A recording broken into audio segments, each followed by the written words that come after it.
Ceritanya ada di tafsir Ibnu Katsir. Diriwayatkan oleh At-Tirmidzi dari sahabat Abdullah bin Amr bin As. Beliau bercerita, kana rajulun yuqalu lahu Marthad ibnu Abi Marthad. Dulu ada seorang sahabat namanya Marthad bin Abi Marthad Al-Ghanawi. Wa kana rajulan yahmilul asara min Makkah hatta ya'tiya bihimul Madinah. Dan beliau adalah orang yang sering menculik tawanan kaum muslimin dari Mekah kemudian dibawa ke Madinah.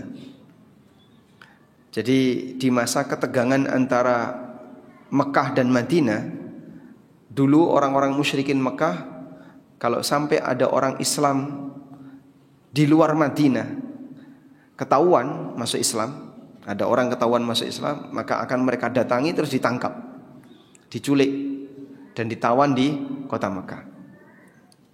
Nah, Marthad ini termasuk sahabat dari Mekah, sahabat Muhajirin, yang beliau tahu situasi Mekah dan beliau sering melakukan pembebasan tawanan.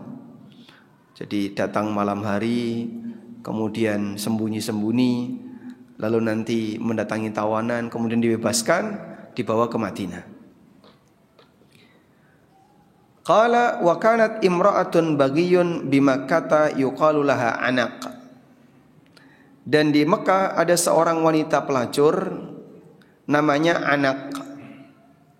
Wa kanat sadiqatan lahu, dan Anak ini dulu adalah pacarnya Marthad. Sebelum Marthad masuk Islam, si Anak ini pacarnya Marthad.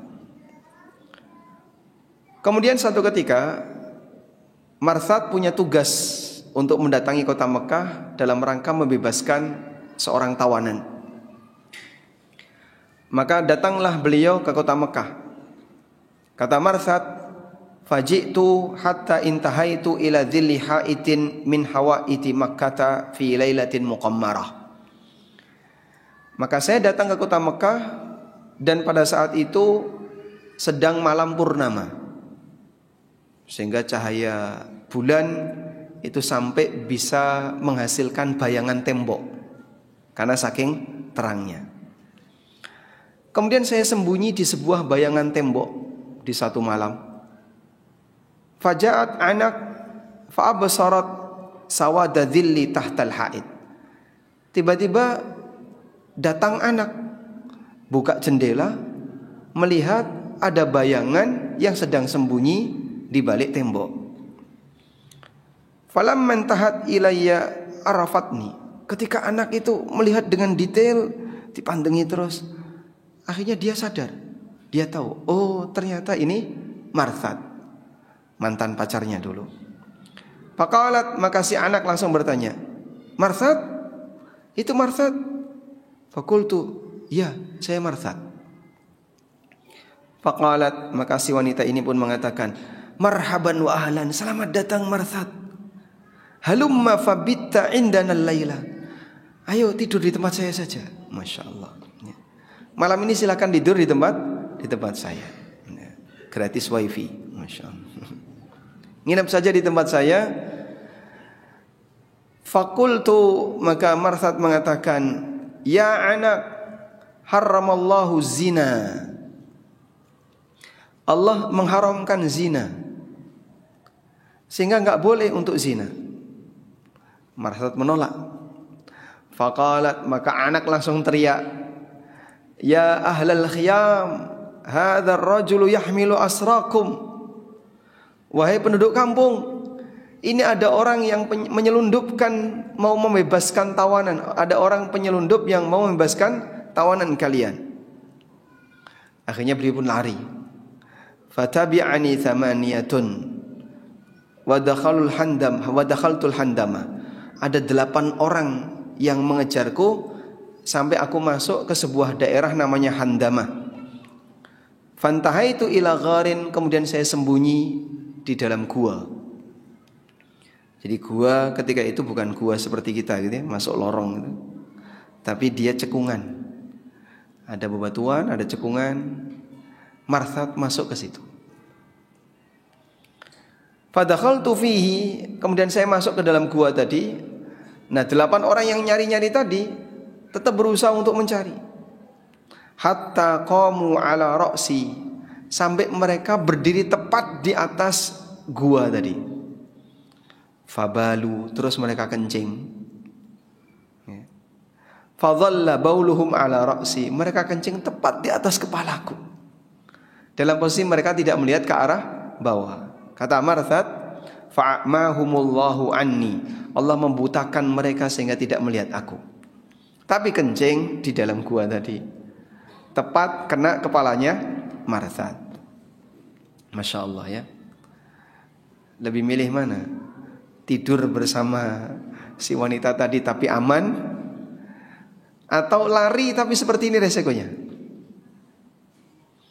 Bisa dibunuh ini Marthad kalau sampai ketangkap. Tapi Masya Allah, perjuangan sahabat.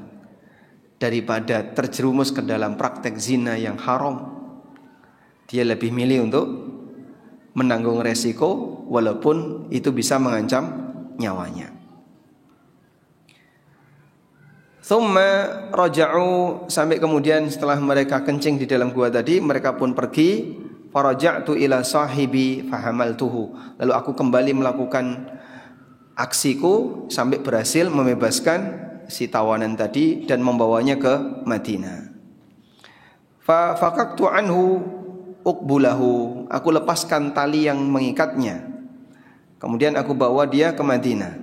Sampai di Madinah, Marthad mendatangi Rasulullah sallallahu alaihi wasallam lalu menyampaikan, "Ya Rasulullah, ankihu anakan, boleh enggak saya menikahi anak?" Karena kan pacarnya dulu ya. Boleh enggak saya menikahi anak? Fa amsaka Rasulullah sallallahu alaihi wasallam falam yarudda alayya syai'an. Nabi sallallahu alaihi wasallam terdiam dan beliau tidak memberikan balasan, tidak menjawab sama sekali.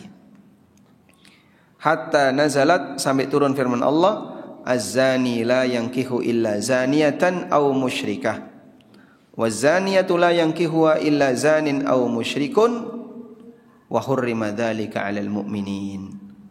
Wanita lelaki pezina tidak boleh menikah kecuali dengan wanita pezina, dan wanita pezina tidak boleh dinikahi kecuali oleh lelaki pezina. Faqala Rasulullah sallallahu alaihi wasallam, lalu Rasulullah sallallahu alaihi wasallam mengatakan, "Ya Marthad, wahai Marthad, az-zani la yankihu illa zaniyatan aw musyrikah." Fala tankiha, wahai Marthad, seorang lelaki pezina tidak boleh menikahi kecuali dengan wanita pezina. Dan kamu kan lelaki yang baik, bukan lelaki pezina. Sementara anak ini wanita pezina. Karena itu jangan kau nikahi anak. Wallahu a'lam. Baik.